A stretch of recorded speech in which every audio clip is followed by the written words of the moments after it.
Sunflower Valley is a bright and creative roll and write strategy game where you will use special dice to draw the most prosperous mountain valley.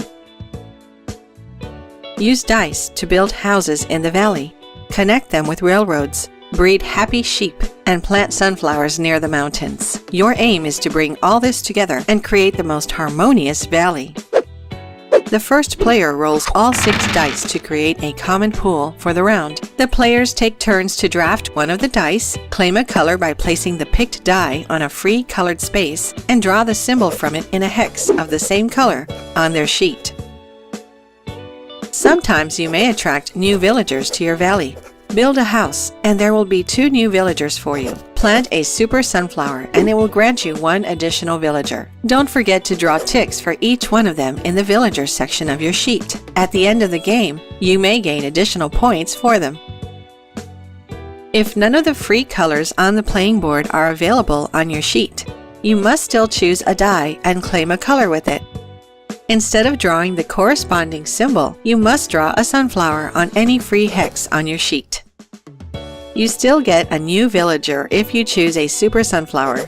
Don't let the symbols on the dice limit your creativity. Draw the symbols your own way and use the waiting time between your turns to make your pictures unique and detailed. Feel free to share your Sunflower Valley sheets in your social media with the hashtag Sunflower Valley, and we'll repost the best of them on our sites. When there are no more free spaces on the playing board, the next player rolls the dice again, and the game goes on. The game ends when there are no free hexes on the players' sheets. Let's see who has the best valley. Gain 3 victory points for each pair of a house and a sheep. They may be either adjacent, or you may transport a sheep from one village to another by a railroad.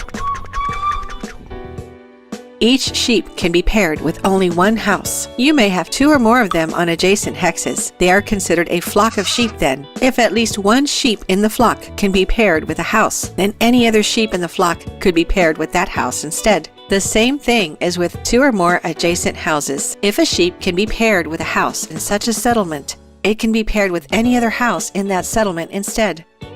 Remember though, each house in the settlement needs its own sheep. Look, we have 6 houses with their own sheep.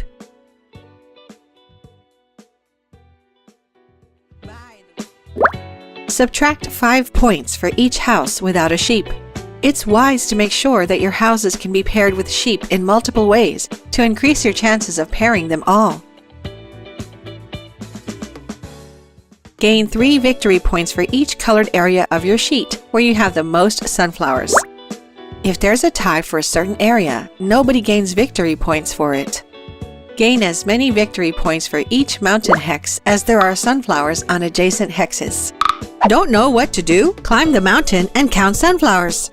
Gain 5 victory points if you have the most villagers. Gain 3 victory points if you are the player with the second largest number of villagers. Gain the Valley Express bonus for houses connected to each other with at least 2 railroads. The amount of victory points depends on how many houses or settlements are connected.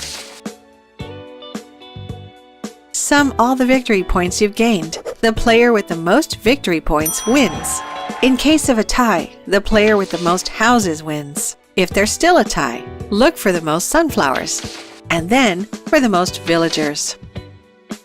Ready to play?